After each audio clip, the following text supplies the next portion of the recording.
আমরা পুলিশ ভাইদেরকে বলতে চাই, তো আপনারা কি মুসলিম না অমুসলিম?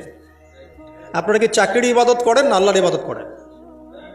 আমরা এই আর্মি অফিসারদেরকে বলতে চাই, তো আপনারা কি চাকরির ইবাদত করেন না আল্লাহর ইবাদত করেন? র্যাবের লোকজন যারা আছে, ডিজিএফআই, র্যাব, এনএসআই, আপনারা কি আসলে চাকরিকে ইবাদত করেন, চাকরির ইবাদত করেন না আল্লাহর ইবাদত করেন? যদি আল্লাহর ইবাদত করেন তাহলে সাতেমে রসুলদের পক্ষে তো আপনার দাঁড়ানোর কোনো প্রশ্নই ওঠে না, আপনি ওখানে ডিউটি দেওয়ার তো প্রশ্নই ওঠে না। বরং দেখা যায় চাকরিকে আপনি ইলাহ বানাইছেন, এই কারণে দেখা যায় যে রাষ্ট্রীয় দায়িত্ব পালনের অজুহাত দিয়ে নিষ্পাপ নিরপরাধ, নিষ্পাপ বলবো না, অন্তত নিরপরাধ মুসলিম ভাইদের বুকে গুলি চালাইতেও আপনাদের বুক কাঁপে না। তার মানে আপনারা আল্লাহর ইবাদত এখনো করেন না, আপনারা করেন মূলত চাকরির ইবাদত। চাকরিটাকে আপনি ইবাদত বানাইছেন, ইলাহ বানাইছেন। কথা তো বাস্তব। শাপলা চত্বরে ঘটনা, গুলি করা হয়েছে কি হয় নাই? তো কি কি অজুহাতে গুলি করা হয়েছে? যে আমার রাষ্ট্রীয় দায়িত্ব আছে, উপরের অর্ডার আছে। কি আছে? তো উপরের অর্ডারের উপরেও যে আল্লাহ আছেন সেটা আপনার মাথায় থাকে না? উপরে যে অর্ডার দিচ্ছে যিনি, তার উপরেও যে আল্লাহর অর্ডার আছে সেটা মাথায় থাকে না আপনার? তার মানে আপনি কি আরশের মালিকের ইবাদত করেন না, বরং আপনি উপরের মালিকদের ইবাদত করেন।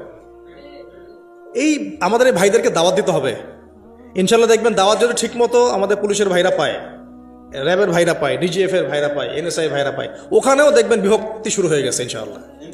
ওখানে ইমানওয়ালার আলাদা হয়ে যাবে, ওখানেও কাফেরওয়ালার আলাদা হয়ে যাবে। ওখানেও দেখবেন যে মুসলিম এক পক্ষে চলে আসতেছে, যারা মুনাফিক তার আরেক পক্ষে চলে যাচ্ছে। এই যে বিভাজনটা, এই বিভাজনটা আমাদের সমাজটার এখন সবচেয়ে বড় জরুরি বিষয় আর কি। সমাজটাকে ইমান এবং কুফর দুটো শিবিরে বিভক্ত করে ফেলা, এবং সেটা শুধু আমাদের দিনদার মানুষদের মধ্যে থাকলেই হবে না, প্রত্যেক ডিপার্টমেন্টেই এটাকে ছড়াইতে হবে। ওনারা কি মুসলিম না? নামাজ পড়ে না, রোজা রাখে না, হজমরা করে না? তাহলে কেন তারা কাফেরের পক্ষ নিবে? কেন জালেমের পক্ষ নিবে? কেন মুরতাদদের পক্ষ নিবে? কেন মুনাফিকদের পক্ষ নিবে? তাদের কি ঈমান নাই? এই যে তারা তো নিজেরাই সাক্ষী দিবে যে এটা জুলুম হচ্ছে। তাদের বিবেকই বলবে যে আমি জুলুম করছি।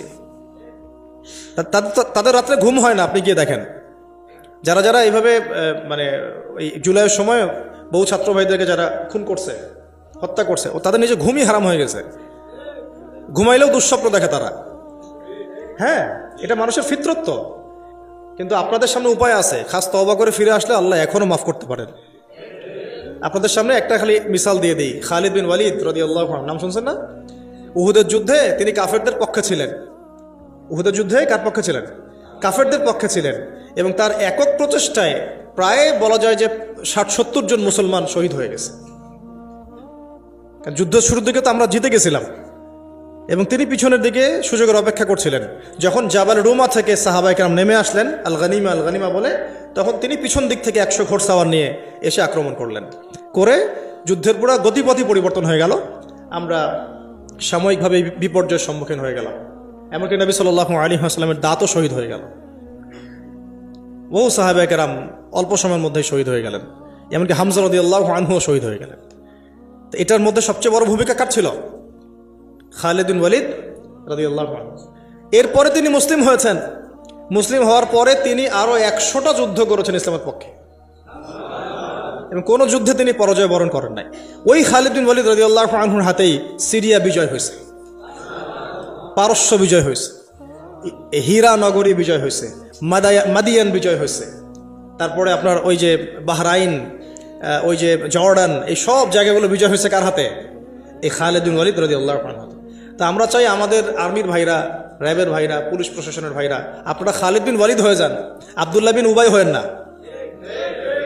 আপনারা পারলে খালিদ বিন ওয়ালিদ হন, আব্দুল্লাহ বিন উবাই হয়েন না। আব্দুল্লাহ উবাইকে তো চিনেন নাকি? এটাও ব্যাখ্যা করতে হবে।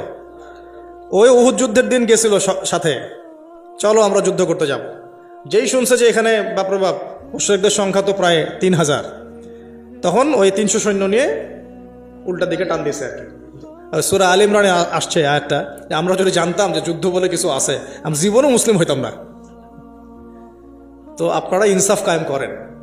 চাকরি আমাদের জরুরত, ব্যবসা আমাদের জরুরত, পরিবারও আমাদের জরুরত, তাই না? বাড়ি আমাদের জরুরত, পেনশন আমাদের জরুরত, জমি আমাদের জরুরত। এগুলো নিয়ে কেউ কবরে যাব না আমরা। এগুলো নিয়ে কেউ কবরে যাব না আমরা। অতএব এই ক্ষণস্থায়ী বিষয়গুলোকে প্রাধান্য দিয়ে এই চিরস্থায়ী আখেরাত নষ্ট করিয়েন না আপনারা। এই ভাইদেরকে দাওয়াত দিতে হবে বেশি বেশি করে। আল্লাহ পাক আমাদের এই প্রত্যেক ভাইদেরকে যেন কথাগুলো বোঝার এবং আমল করার তৌফিক দেন, হেদায়েত যেন নসিব করে নেন। তাদের মধ্য থেকে আল্লাহ যেন ওমর এবং খালিদের মতো মানুষ বের করে নিয়ে আসেন। এটা কিন্তু সত্য কথা যে এই প্রত্যেকটা বিভাগের মধ্যেই এমন অনেক ভাই আছে যারা ইসলামকে মহব্বত করেন, ভালোবাসেন এবং মুসলিমদেরকে মহব্বত করেন, ভালোবাসেন এবং আমাদের পক্ষে থাকতে চান। একটাই শব্দ, হুজুর স্যার আমাদের চাকরি। আমাদেরকেও বের করে দেওয়ার সময় বলতেছিল যে আমাদের জন্য বদদোয়া করিয়েন না, এটা আমাদের চাকরি। ভাই আমাদের জন্য বদদোয়া করিয়েন না, এটা আমাদের চাকরি। তো আমরা বদদোয়া করি না, বদদোয়া করিও নাই। কথা হচ্ছে এখন আপনি চাকরির ইবাদত করবেন না, ইবাদত করবেন কার? আল্লাহ। যে চাকরি আপনাকে জুলুম করতে বলবে ওই চাকরি আপনি ছেড়ে দিয়ে চলে আসবেন। যে চাকরি আপনাকে নিরপরাধ মানুষের উপর গুলি চালাইতে বলবে ওই চাকরির মুখে লাথি মেরে চলে আসবেন আপনি। আর যে আদর্শ আপনাকে আল্লাহ এবং তার রাসূলের পক্ষে নিয়ে আসবে তার জন্য আপনি জীবন উৎসর্গ করে দিবেন। এইরকম যদি ইমানদার হইতে পারেন ইনশাআল্লাহ আগের সব গুনাহ আল্লাহ মাফ করে দিতে পারেন।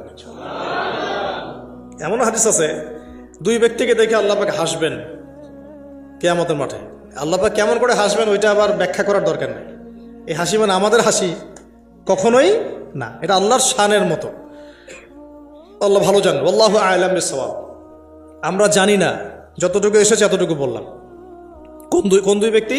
একজন ব্যক্তি আগে কাফের ছিল, মুসলিমদের বিরুদ্ধে যুদ্ধ করেছে, করে কোনো মুসলিমকে শহীদ করে দিচ্ছে। পরে সেই ব্যক্তি আবার মুসলিম হয়েছে, হয়ে ইসলামের পক্ষে যুদ্ধ করেছে, করে আবার শহীদ হয়েছে। এই দুই ব্যক্তি একসাথে জান্নাতে যাবে। আল্লাহ রাব্বুল আলামিন দেখে হাসবে, এই দুই ব্যক্তি কিভাবে জান্নাতে যাচ্ছে। তো এখানে একটা বার্তা তাদের জন্য আছে। আল্লাহ পাক আমাদের ভাইদেরকে রমজান মাসের ওসিলায় যেন বোঝার তৌফিক দেন। কথা হচ্ছে এখন আপনি চাকরির ইবাদত করবেন না, ইবাদত করবেন কার? আল্লাহ। যে চাকরি আপনাকে জুলুম করতে বলবে ওই চাকরি আপনি ছেড়ে দিয়ে চলে আসবেন। যে চাকরি আপনাকে নিরপরাধ মানুষের উপর গুলি চালাইতে বলবে ওই চাকরির মুখে লাথি মেরে চলে আসবেন আপনি। আর যে আদর্শ আপনাকে আল্লাহ এবং তার রাসূলের পক্ষে নিয়ে আসবে তার জন্য আপনি জীবন উৎসর্গ করে দিবেন।